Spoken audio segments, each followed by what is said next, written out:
Rananim, welcome to another episode of Cobbs Corner. Before I get into today's episode, just like to first start off by saying Happy Easter. Now, me, I got the... All right. Jesus is King. Happy Easter, everyone. Big shout out to, again, New Vision International Ministries, Bridgeport, Connecticut. Rep the Gospel. Definitely support the Rep the Gospel brand. Rep the Gospel till all the world knows, folks. Happy Easter to my fellow brothers and sisters in Christ. Ramadan Mubarak to my Muslim listeners. Yes, Ramadan Mubarak, happy Ramadan. And happy early Passover to my Jewish listeners. So, yep, that's pretty much where we're at. I realize that in the Catholic tradition, the month of Lent, the 40-day fasting period from Ash Wednesday up through, I think it's either up through Good Friday or up through Easter. Those 40 days. This year, it overlapped with the month of Ramadan for Muslims, where you will fast, where you won't eat while the sun is up. So, yeah. So, I think I covered all the bases. On today's episode of Talk Time, we'll be discussing the passing of Louis Gossett Jr., along with Star Wars The Acolyte, Bad Boys Ride or Die, and Ghostbusters Frozen Empire. So, thank you for tuning in, and don't go anywhere. So, first off, Louis Gossett Jr., not going to hold you, I had not heard of this man before a couple days ago. He died at the age of 87. Just looking at the Google page, Louis Cameron Gossett Jr. was an American actor born in Coney Island, Brooklyn, New York City. He made his stage debut at age 17. Shortly thereafter, he successfully auditioned for the Broadway play Take a Giant Step. Louis Gossett Jr., he was the first Black man to win the supporting actor Oscar. So that's history right there. Okay, so that is a bit of, Black history. Again, Black history. It is every month, every day is, Black history. He hasn't really been in anything that I've seen. I know. So he was in Iron Eagle, An Officer and a Gentleman, Enemy Mine, Roots, Iron Eagle 2, the most recent Color Purple remake, Jaws 3D, The Principal. So he's done a lot of the Iron Eagle movies. He was in the 1989 Punisher.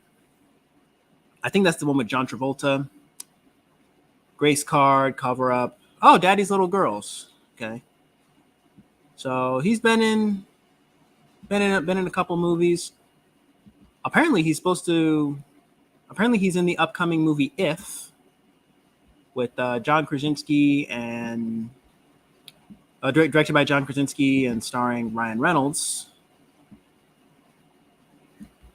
Yeah, apparently he's on the cast for that movie. So yeah, R.I.P. to Louis Gossett Jr. I will definitely be covering some of his movies in the near future. Yep. So that's it's a loss. It's a loss to Hollywood. I was just before the episode, I was thinking a lot of our actors, particularly Black male actors, are dying. Our legends are dying. And Terry Crews, he brought this up on an episode of the Club Shay Shay podcast. Big shout out to Shannon Sharp. Big shout out to Club Shay Shay podcast. Terry Crews was on there, not the most recent episode, but I think a couple episodes ago. And he said how a lot of the guys that he's worked with, a lot of the guys who kind of took him under his wing, many of them are no longer with us. We recently lost Carl Weathers, RIP to Carl Weathers. Back in December, we lost Andre Braugher, who was a veteran of Hollywood, who Terry Crews worked with on Brooklyn Nine-Nine. Andre Braugher, he was in his 60s. He was young. He was 60, 61 years old. So RIP to Andre Braugher. I think a lot of us are still shocked about the passing of Lance Reddick. I mean, Lance Reddick, I know him from the John Wick franchise, but I know he also had the role on The Wire. So I feel like many of us are just, and the fact that he died at the young age of 60, like our actors are dying young, guys. They are dying young. Tomorrow's not promised. I feel like I've talked about it on this podcast before. Tomorrow's not promised, guys. Tomorrow is not promised. We need to give our heroes, give our actors their flowers while they are here. While they're here. All right.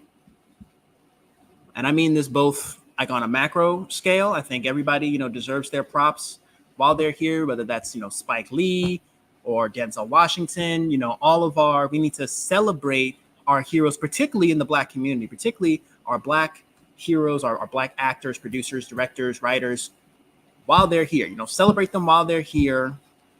Because even Chadwick Boseman, he was like in his early 40s and he died of colon cancer. So give them their flowers, give them their accolades while they are here, because you just never know. Michael Clark Duncan, I know him from, he was in Welcome Home, Roscoe Jenkins. He was also in Armageddon. But I think probably one of his breakout roles, and, again, this is probably like the magical Negro role that, Spike Lee talked about, his role in The Green Mile, which is a movie I will hopefully cover in a future episode. He died at the young age of 54. I think he died of a heart attack. So I'm not gonna, go down the conspiracy theory rabbit hole or anything, but it seems like our Black actors are dying. Our legends are dying, and they're dying younger than ever. So they're dying, or we got actors contracting dementia at younger ages now. Pray for Jack Nicholson. Jack Nicholson, he's in his 80s. Actually, I will be reviewing Chinatown in a future episode, so stay tuned for that with the AFI series. And also One Flew Over the Cuckoo's Nest. I'll be reviewing both of those movies in a future episode.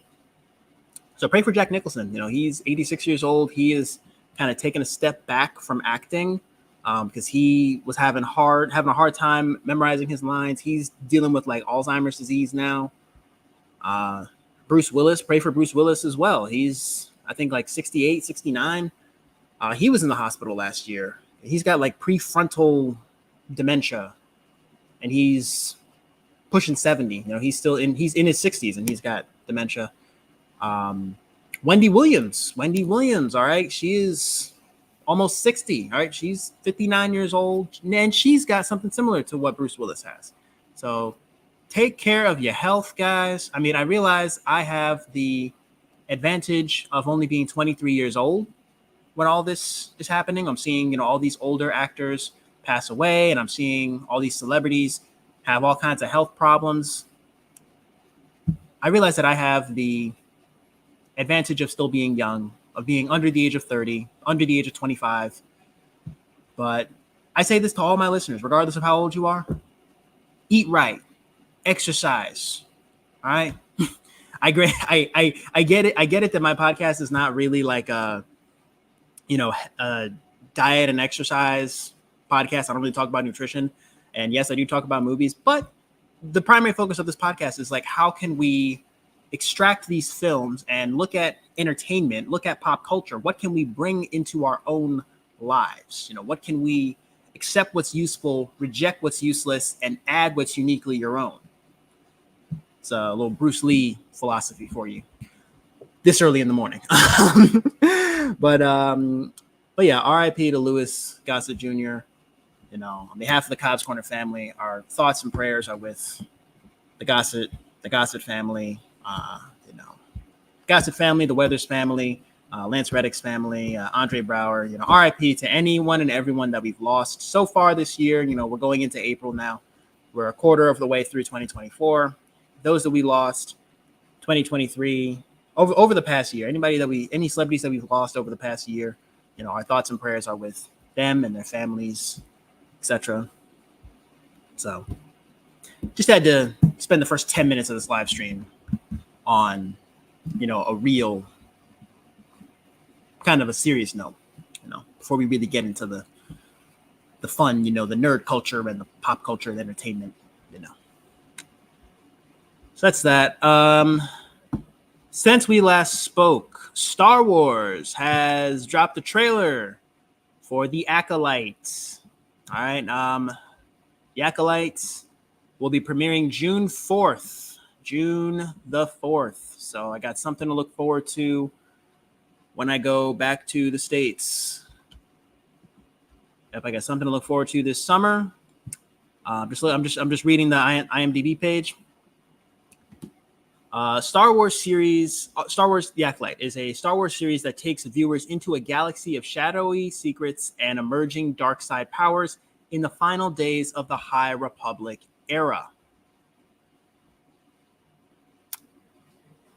The cast for this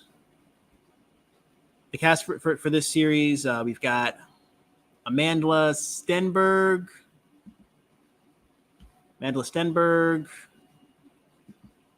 We've got Daphne Keane, Jodie Turner-Smith, Amy Zhang, Margarita Laviva, Dean Charles Chapman, Carrie Ann Moss.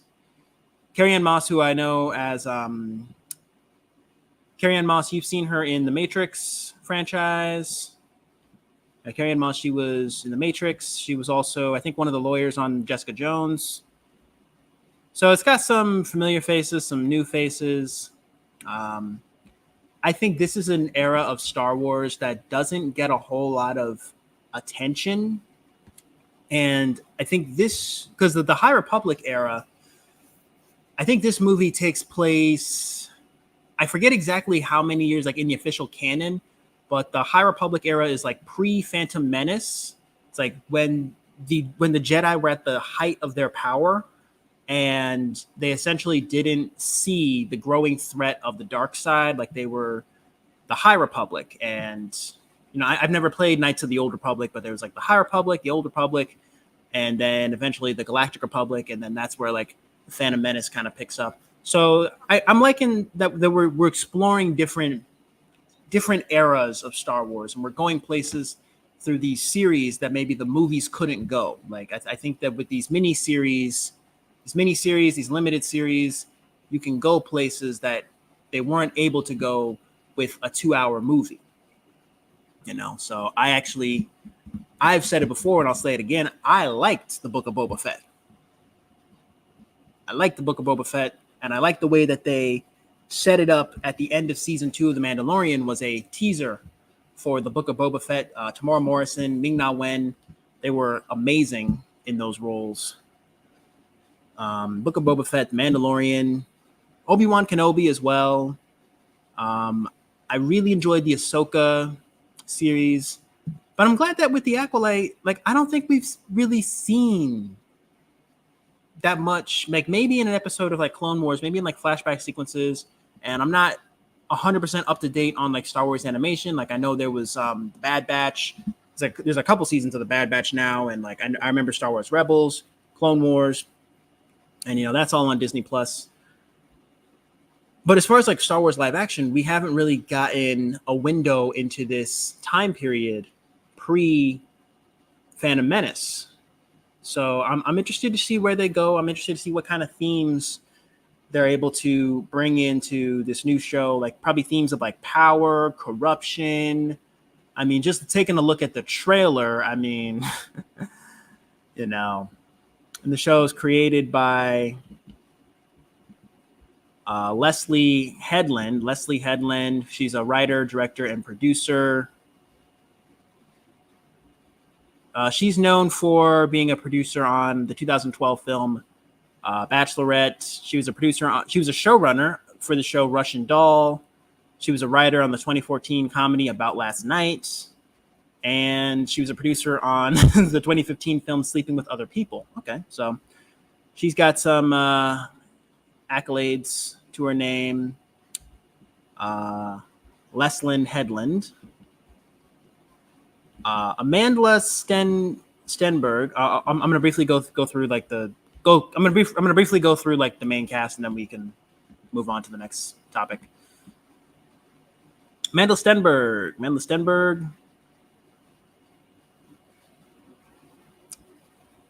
Mandela Stenberg. She was Rue. She was Rue in the Hunger Games. I guess that was my introduction to her. She was Rue in the Hunger Games. She was also Star Carter in The Hate You Give. Definitely check out The Hate You Give for those of you who have not yet watched that movie. So relevant of a movie, you know, with her, and I think KJ Apa was in that movie as well.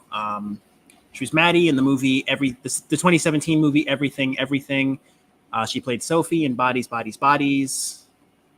So she's an up-and-coming actress.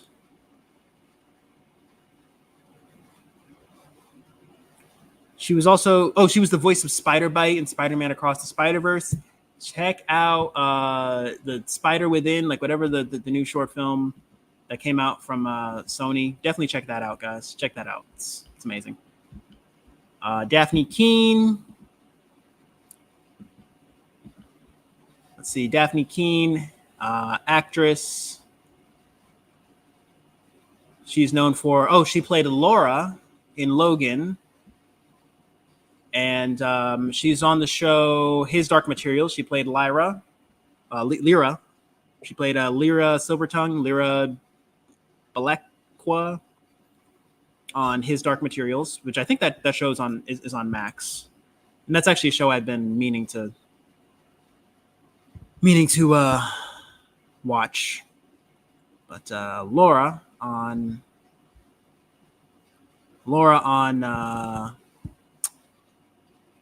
Logan, X23, right. She played X23 on the show Logan.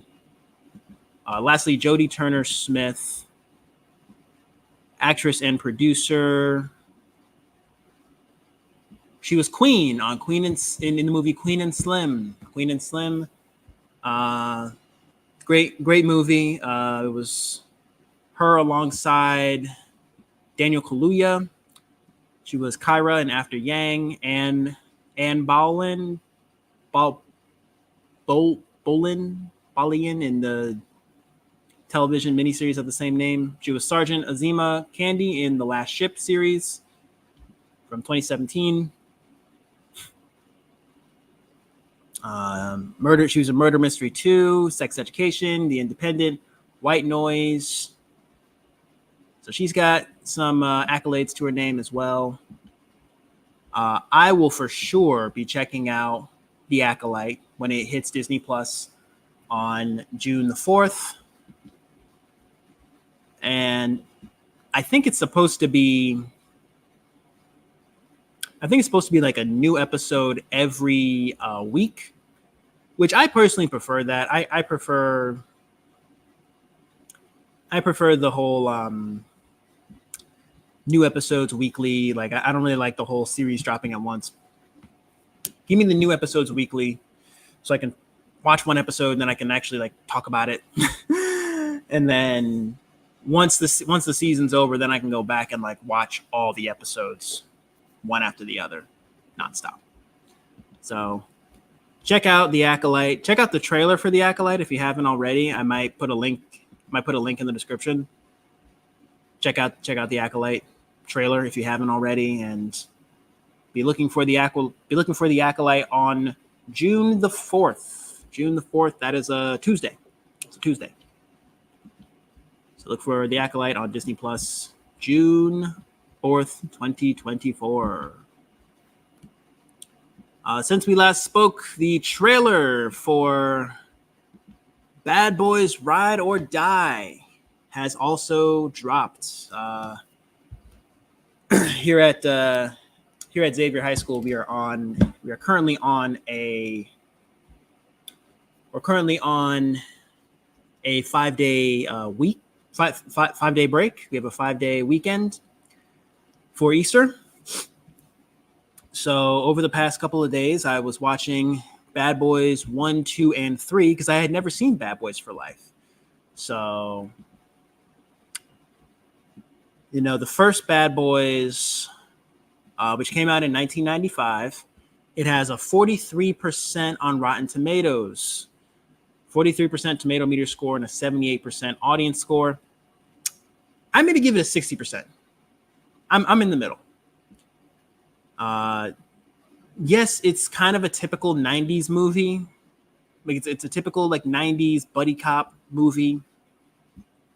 Also Michael Bay movie, so of course there's explosions all over the place. And critics' consensus: Bad Boys stars Will Smith and Martin Lawrence have enjoyable chemistry. Unfortunately, director Michael Bay too often drowns it out with set pieces and explosions in place of an actual story. This is very true. This is very, very true. As of now, you can watch the first Bad Boys with a subscription to Hulu or Apple TV Plus. I was able to watch it via NordVPN. I realize it's also streaming on Netflix United Kingdom. So shout out to my listeners in the United Kingdom.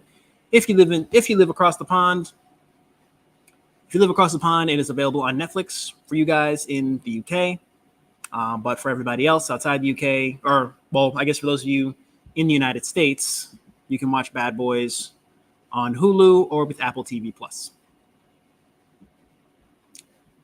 Yeah, I think the first Bad Boys, it's a fun movie, I guess, but I do think that the dialogue and the pacing, like the script and the pacing were a bit off at times, a bit hard to follow. Yeah, the story's a bit hard to follow at times for the first one. And like I said, it is like a typical 90s movie. I mean, the movie did come out in 1995, and it's also directed by Michael Bay. So it's a 90s action film.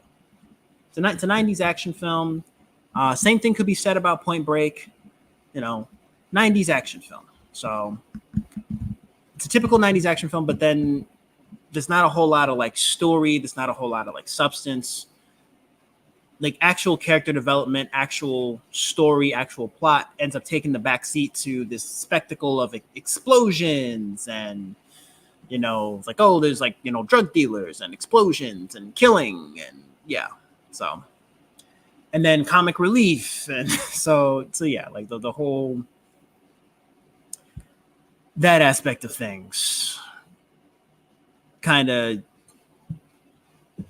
we'll take the backseat. That's usually that's what's at the forefront of most Michael Bay movies is the explosions, is the CGI, yeah. I mean, and I feel like that's just maybe that's just Michael Bay as a director. That maybe that's nothing against like this movie particularly, because I recognize that Bad Boys the movie is not Michael Bay the director specifically, but Michael Bay, who I'm not particularly a fan of his films, especially with everything he's done with the Transformers franchise, I just kind of threw in the towel 10 years ago with Age of Extinction. But I do think that Will Smith and Martin Lawrence, they're great actors in their own right, and yeah, I'm with the critics that yes, it did have, like, yes, the two of them, they do have some pretty good moments on camera. They do have some pretty nice chemistry. The two of them, it's a buddy cop film. So, so yeah, the two of them, Martin Lawrence, him playing the family man, who's got people to look after. He's the more like level-headed guy. And then there's Mike Lowry, Will Smith's character, who's the playboy, the bachelor, who's a bit more erratic. And so I do like the way that they played off each other. I think that's that's like the redeeming quality of the first Bad Boys film was just it's like, okay, we get some nice moments with Will Smith and Martin Lawrence in spite of the kind of half-done plot and the almost predictable third act, predictable ending, almost paint by numbers, sort of. But yeah, check out the first Bad Boys movie if you haven't already. 8 years later, in 2003, we got Bad Boys 2. Oh man, the critics, again, the audience score is 78%, but the critics trashed this movie. All right, 23% on Rotten Tomatoes, and it has like the shortest critics consensus. 2.5 hours of explosions and witless banter. Watch Bad Boys 2 with a subscription on Hulu, and you can rent it or buy it on Vudu, Apple TV, or Prime Video. Yeah, this movie, I don't know. I kind of thought that Bad Boys 2 was a bit better. I thought it was like a little bit better than the first Bad Boys. I mean, it does cross the 2-hour mark. It's like a half an hour longer. Like the first Bad Boys is an hour and 58 minutes. Bad Boys 2 is 2 hours 26 minutes. I thought, again, Martin Lawrence and Will Smith, they are the driving force of that movie, and just their on-screen chemistry, their comedic timing, and then, you know, not to give away too much, but there's that one crucial moment at the end of the second act where, you know, the bad guys have now made it personal for Martin Lawrence's character, and just that scene where like the two of them, they are just sitting in like the conference room, and just Will Smith's delivery of like, you know, we ride together, we die together, bad boys for life. Yeah, ride together, we die together, you know, bad boys for life, that sort of thing. Again, you know, I think that, you know, Will Smith and Martin Lawrence were the best part of that film. But yes, again, it's a Michael Bay film, so of course, a ton of explosions, a ton of stunts, and just a lot of spectacle that overshadowed the plot of the movie itself. You know, it overshadowed like the substance of the movie itself. And yes, Michael Bay has a tendency to do that, hence why a lot of his movies just get dragged through the mud by critics. And yeah, so check out Bad Boys 2. Let me know what you guys think. I think it's an okay film. I think 1 and 2, I think they're both fun movies. They're not as bad as critics say that they are, in my opinion. But Bad Boys for Life. Bad Boys for Life.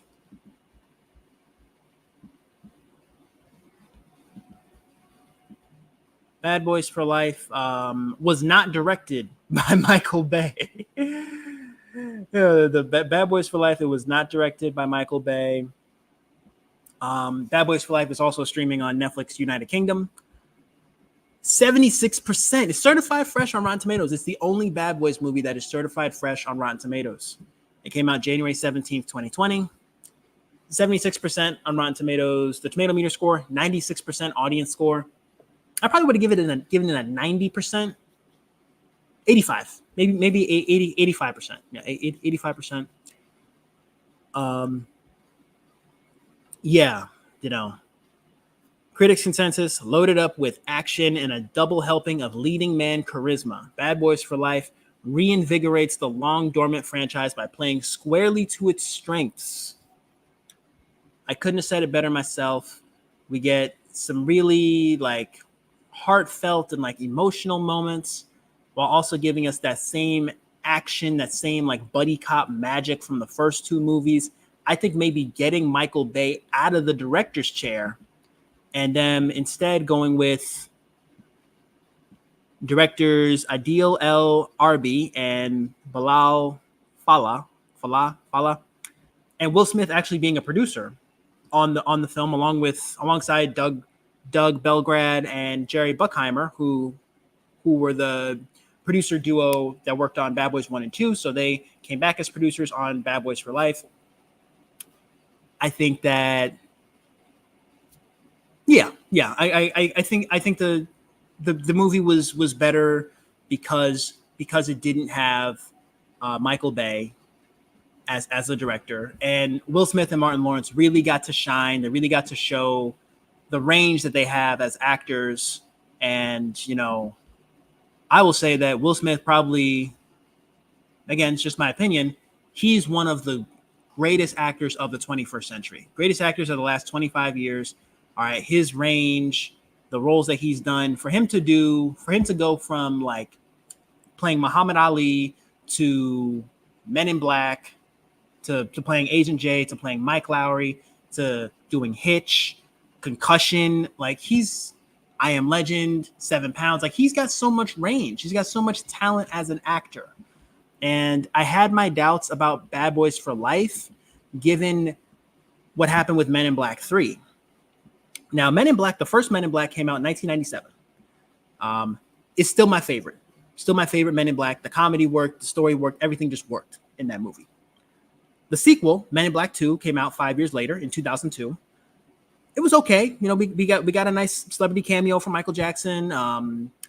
Rosario Dawson was in that movie. I remember, I think I've only seen it one time. I saw it one time in preparation for Men in Black 3. I saw Men in Blacks 1 and 2 in preparation for Men in Black 3. Rip Torn was in Men in Black 2. Rip Torn, you know, RIP. Men in Black 3, I don't think Rip Torn was in that one. I forget exactly what year Rip Torn passed away, but Men in Black 3 is like, okay, Will Smith's older. It's been 10 years since Men in Black 2, because it was 2012. It's been 10 years since Men in Black 2. We're kind of replacing Tommy Lee Jones with Josh Brolin, who's also a great actor in his own right. I just couldn't take him seriously in that role. Time travel shenanigans. Will Smith's in his 40s. Everybody's older now. And I feel like they were trying to recycle those same jokes, the same humor that worked in Men in Black 1 and 2 and bring it into Men in Black 3. And it just didn't work. I kept falling. I remember I saw it in theaters. I kept on falling asleep and waking up and just, excuse me. I kept on falling asleep and waking up, and falling asleep and waking up. And it just didn't work. For me anyway. You know, in my opinion, Men in Black 3 is the worst. My ranking would be Men in Black, Men in Black 2, Men in Black 3. Like each sequel was worse than the one that came before it. And after Men in Black 3, it's one of those movies in the franchise. I'm thinking, please just let this be the last one. Let's just end the franchise here. Just make it a trilogy. All right, you know, you wanted to do a third one. Okay, yeah, we did the third one. Let's just end it here. Please, we could just end it here. Of course, they didn't. They did Men in Black International. When I saw the trailer for that movie, I'm like, I'm not seeing this in theaters. I still haven't watched it. I still have not watched Men in Black International with freaking Thor and Valkyrie. All right. I made a conscious effort not to see that movie in theaters. I said, I will not support this movie at the box office. I might check it out. I might check it out at some point, and just to let you guys know what I thought. But yeah, that movie was just. So yeah, given Men in Black 3, I guess I had maybe a bit of a preconceived notion about like when you try to bring back a franchise 10 plus years later. In the case of the Bad Boys franchise, they're doing a sequel 17 years later. So almost 2 decades have passed. So Martin Lawrence and Will Smith are both at that point. Well, even now, they're both well into their 50s now. They're both well into their 50s. They're family men. Times have changed a bit since 2003. So a lot of the same jokes that worked 2 decades ago aren't going to work today. Generally speaking, you try to bring back a franchise after 10 plus years, it doesn't work. Bad Boys for Life is the exception. Yep, Bad Boys for Life is the exception. I agree with the critics. You know, it's like, sure, the critics will give it 76%, audience score 96%. I maybe give the movie a 90%. I know I said like 85% earlier, but no, I give it a solid 90. Solid 90, which is like an A-. So, I mean, also the movie, I get that it didn't really last that long in theaters because it did come out right before COVID. It came out January 17th, 2020. I remember it was like one of my most anticipated movies for 2020. Came out, that's actually the day after my birthday. My birthday is January 16th. So January 16th, 2020, I turned 19 years old. And then this movie came out the next day. I did not see it in theaters. Came out right before COVID. Last movie I saw before COVID was Rise of Skywalker at a movie theater that is no longer open. Shout out to the Brass Mall in Waterbury, Connecticut, Regal Cinemas, RIP. You know, the movie theater at that mall, unfortunately, did not survive COVID.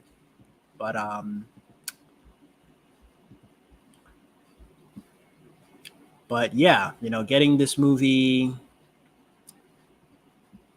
They brought in Vanessa Hudgens, Jacob Specio, Alexander Ludwig. So they brought in some new blood, as well as bringing back the old blood. The movie's longer than the first one, but shorter than the second one. Its runtime is 2 hours, 4 minutes, just over 2 hours. Box office made $204.3 million.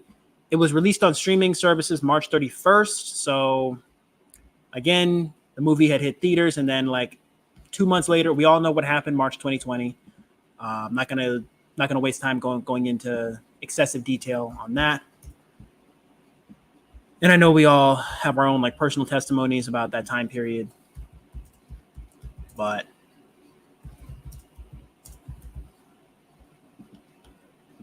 yeah, that's Bad Boys for Life. I highly recommend, if you guys haven't checked this one out, go check it out.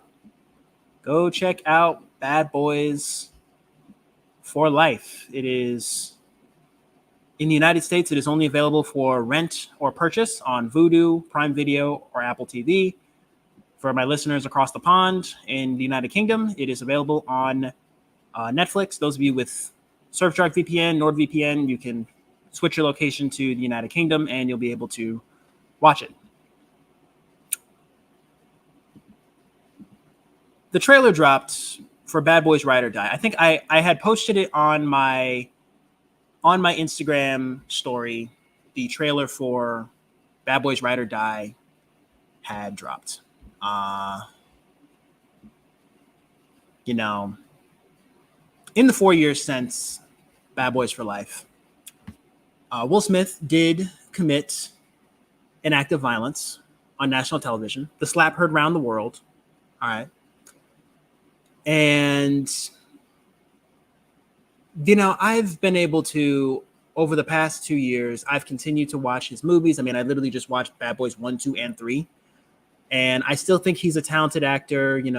Recent personal controversy aside, all right, Will Smith is one of the most talented actors alive today.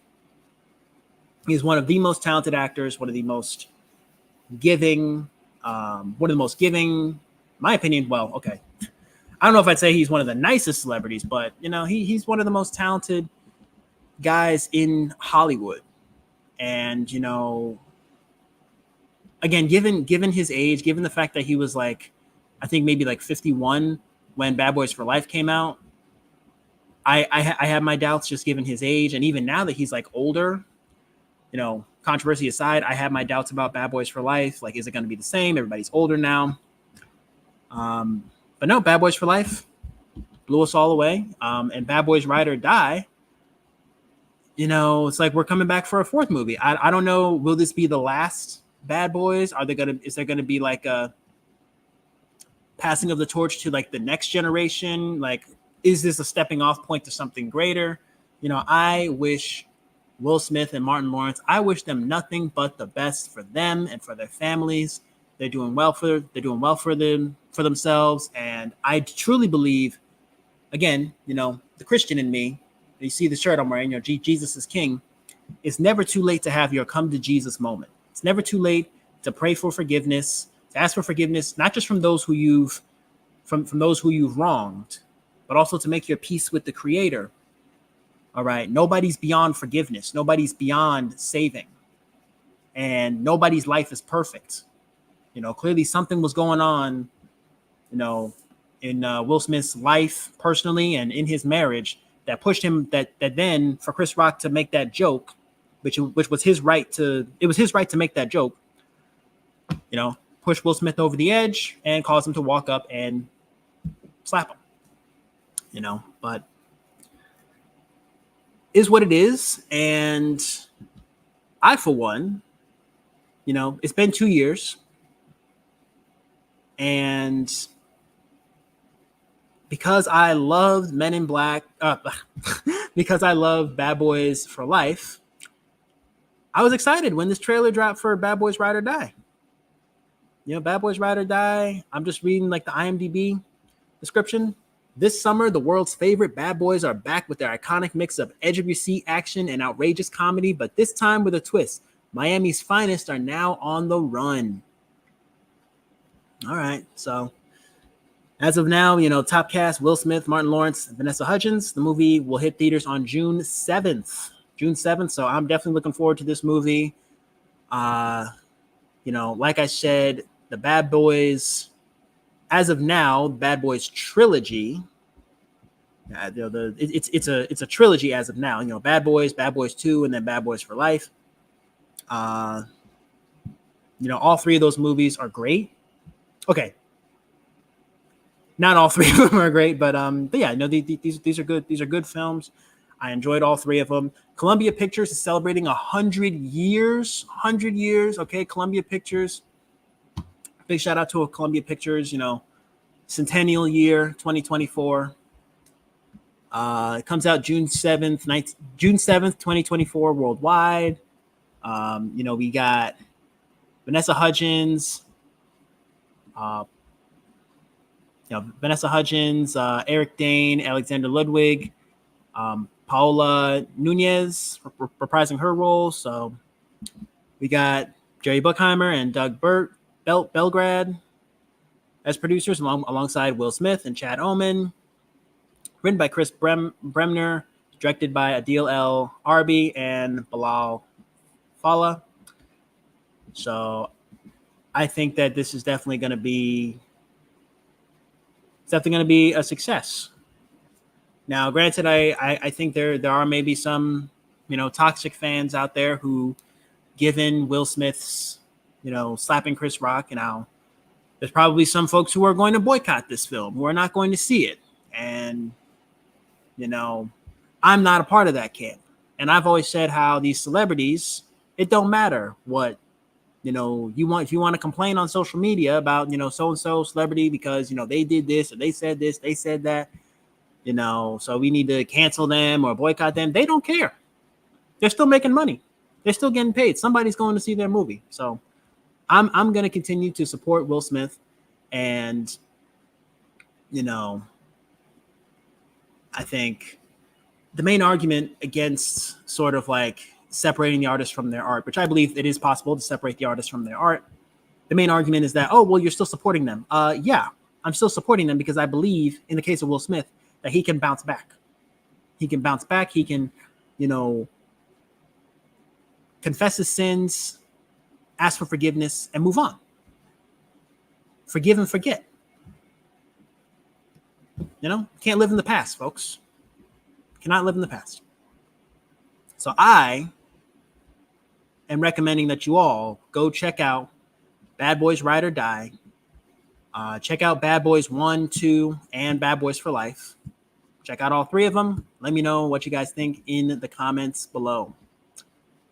I actually want to hear from you guys. Like, are you guys going to go see Bad Boys Ride or Die? Yes or no? The conversation continues in the comments and on social media. So with the time we have left, I'm going to talk briefly about the Ghostbusters franchise. Now, the Ghostbusters franchise, it's funny, Ghostbusters actually turns 40 this year. The first Ghostbusters came out in 1984. It has a 95% on Rotten Tomatoes, 95% tomato meter score, 88% audience score. It's a sci-fi comedy fantasy film. The critics' consensus: an infectiously fun blend of special effects and comedy, with Bill Murray's hilarious deadpan performance leading a cast of great comic turns. You can watch this movie on Hulu. You can also rent it or purchase it on Vudu, Apple TV, or Prime Video. Now, this movie's before my time, and it was produced and directed by Ivan Reitman, and written by Dan Aykroyd along with the late Harold Ramis. Again, Columbia Pictures, celebrating 100 years. And yeah, I mean, the first one is a classic.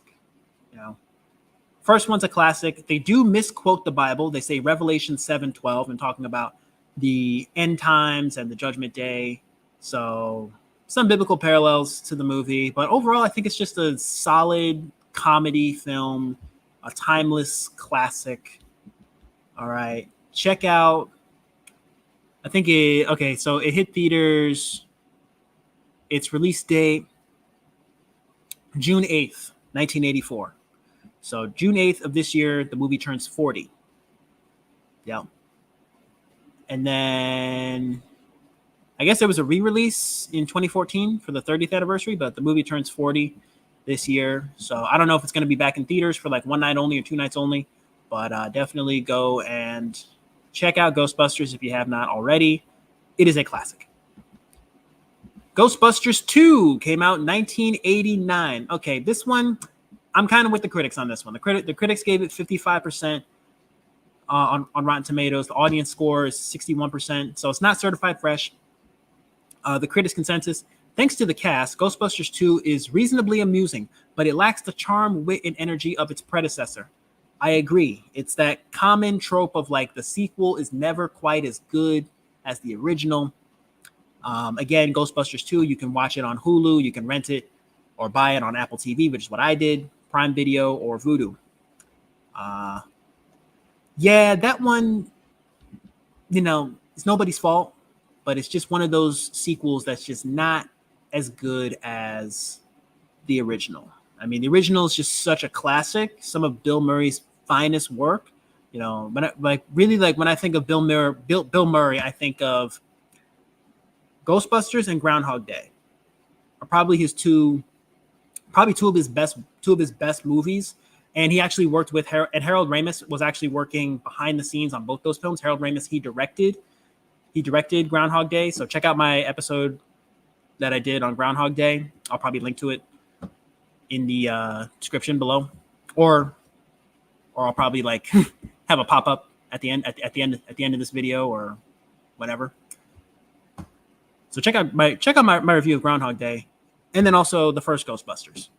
So Ghostbusters 2, it's like, okay, so we got the same cast members, so it's not total garbage, but yeah, it's just one of those things where like the sequel's not all that great. It doesn't have the same humor. And sure, like the original cast, they come back and you can tell they're trying, It's like, this movie, I guess it takes place 5 years after the first Ghostbusters, and it also came out 5 years after the first Ghostbusters. The first Ghostbusters was 1984. Ghostbusters 2 was 1989. So this is, 35 years ago? Yeah, 35 years ago. Math. Rick Moranis, who I think took a break from acting for a while and recently came back like a few years ago. So check out Ghostbusters 2. Not as good as Ghostbusters 1. Ghostbusters remake. Yikes. Surprisingly has 74% on Rotten Tomatoes. Why? 49% audience score. I'm with the audience on this one. Ghostbusters, now I'm personally not the biggest fan of remakes. I think not everything's got to be redone and reinvented every 10 years. But Ghostbusters with the women, Ghostbusters, now critics' consensus. Ghostbusters does an impressive job of standing on its own as a freewheeling, marvelously cast supernatural comedy, even if it can't help but pale somewhat in comparison with the classic original. Okay, yes, it does pale in comparison to the original, but I don't know. I just think that movie, like the villain was like half done. It's just one of those like quick cash grabs for Hollywood. And, Melissa McCarthy, Kristen Wiig, Leslie Jones, and Kate McKinnon. So a bunch of women from Saturday Night Live. And I don't know, like it's just one of those movies that I feel like we would have been fine without. And they tried to they made Chris Hemsworth this like bimbo, this like really buff guy who's also really like just dumb. And dare I say that was Chris Hemsworth's worst movie, his worst role. I don't know. I just feel like they were like recycling like the same tropes from the first movie, and we have cameos from the original cast members. I don't know. It's just one of those movies where like you just watch it start to finish. I'm like, what did I just watch? It's like, why does this movie exist? Huh? And sure, like diversity and like it's like sure, let's have like an all female led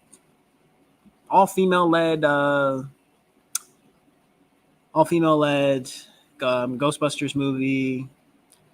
Produced by Ivan Reitman, who directed and produced the original two Ghostbusters.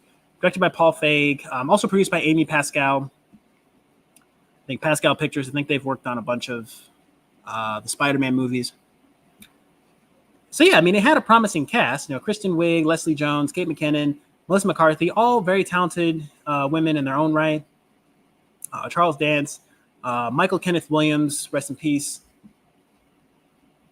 And yeah, like it just had a lot of like recycled jokes. I think that the script, the pacing, the story, it just didn't work. I think the actors themselves were not the problem with the movie. It's the lines that they were given. It's the story that just didn't work out. Just one of those movies that just didn't work out and probably didn't need to be made to begin with. So, I mean, my advice, you can check this movie out if you would like. It's not streaming anywhere. I mean, you have to rent it on Vudu, Prime Video, or Apple TV. Rent it or buy it. Cannot remember. It might be streaming on like Netflix Canada or Netflix. Maybe Netflix Canada. I'm not sure. But yeah, that was 2016. That was 8 years ago. It's crazy. 2016 was 8 years ago. Let that sink in. Yep, July 15th. And then 2021, during COVID, we got Ghostbusters Afterlife. I saw this movie in theaters. This is the first Ghostbusters movie I saw in theaters. And to this day, it's the only one that I've seen in theaters. Ghostbusters Afterlife came out 2021. It's got a 64% tomato meter score, so it's not certified fresh. 94% audience score, though. Critics' consensus. Ghostbusters Afterlife crosses the streams between franchise revival and exercise in nostalgia. And this time around, the bustin' mostly feels good. Okay. The audience says a great cast, a fast-paced story, and tons of callbacks to the original movies, making Ghostbusters Afterlife fun for fans of the franchise. Okay. So I'm kind of with the audience on this one. I think this one is on Netflix Canada, but for those of you in the United States, you can rent Ghostbusters Afterlife on rent or buy on Vudu, Prime Video, or Apple TV. It had a solid cast, Carrie Coon, Finn Wolfhard, McKenna Grace, Paul Rudd, Celeste O'Connor, and of course the original cast. We got Bill Murray, Ernie Hudson, Dan Aykroyd, and of course at this point, now in 2014, Harold Ramis did pass away, unfortunately. He passed away at the young age of 69, I think. Yep, he was 69 years old, so he unfortunately passed away. And with this movie, they were able to pay homage to him without like. Now they did have, I think, like a CGI stand-in for Harold, and I like how with this movie they show Egon as he sort of had like a falling out with the Ghostbusters, and he like left New York and moved out to Oklahoma. And Carrie Coon actually plays Egon's daughter, who she kind of claims that he was like a deadbeat father who abandoned his family. And then Finn Wolfhard and McKenna Grace, they play Egon's grandchildren. Carrie Coon's character, whose name is Callie, Callie's kids, so Egon's grandkids. So it's like a passing of the baton, and Egon became this kind of like strange character in the town, the dirt farmer they called him. So I liked how they were able to have like callbacks to the original while also paving the way for like the new generation of Ghostbusters. And it was that perfect mix of nostalgia for like the old franchise, while also paving the way for like the new generation of Ghostbusters. So overall, I liked it. The movie, it grossed about $128.8 million at the box office. So yeah, I think that you should definitely check this one out. Wherever you're listening from, definitely check out Ghostbusters Afterlife. Good. It's a good movie. I won't say it's great. It's not the original. It's not the original Ghostbusters. But it's still a good movie nonetheless. Paul Rudd is very, very entertaining in this movie. Paul Rudd just being himself. I'm with the audience. 94%. Okay. Yep. No, give it a 94%. And I'm glad that we are finally getting Ghostbusters Frozen Empire. Ghostbusters Frozen Empire was supposed to come out back in December of 2023, but then the SAG-AFTRA strike delayed it to March 22nd, which was supposed to be the release date for Spider-Man Beyond the Spider-Verse. But then SAG-AFTRA strike delayed Spider-Man Beyond the Spider-Verse. We still don't have a release date for that movie.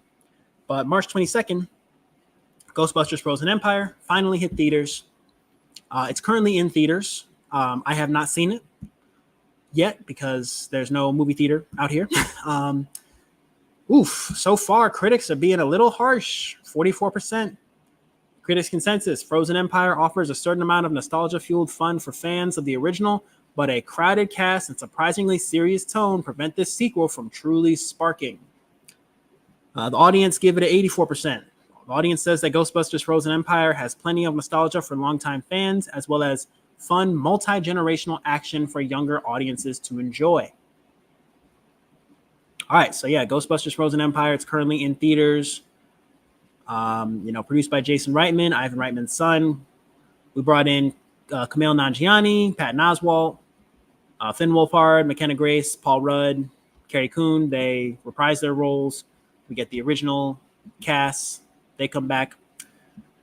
So let me know what you guys think about Ghostbusters Frozen Empire. It was one of my picks for Fantasy Movie League 2023. It is not a pick of mine for 2024. I decided not to pick it this year.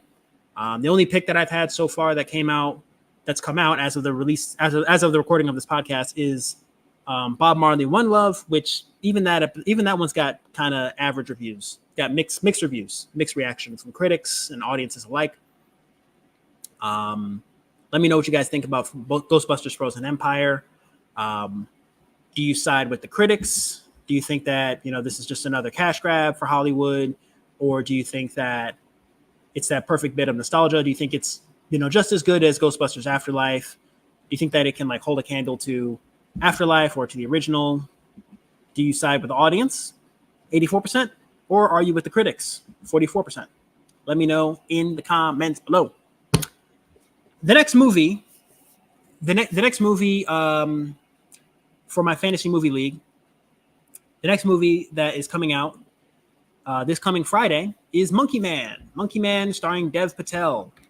Yes, Monkey Man starring Dev Patel. Hello, whoever said, hey, Mr. Cobbs.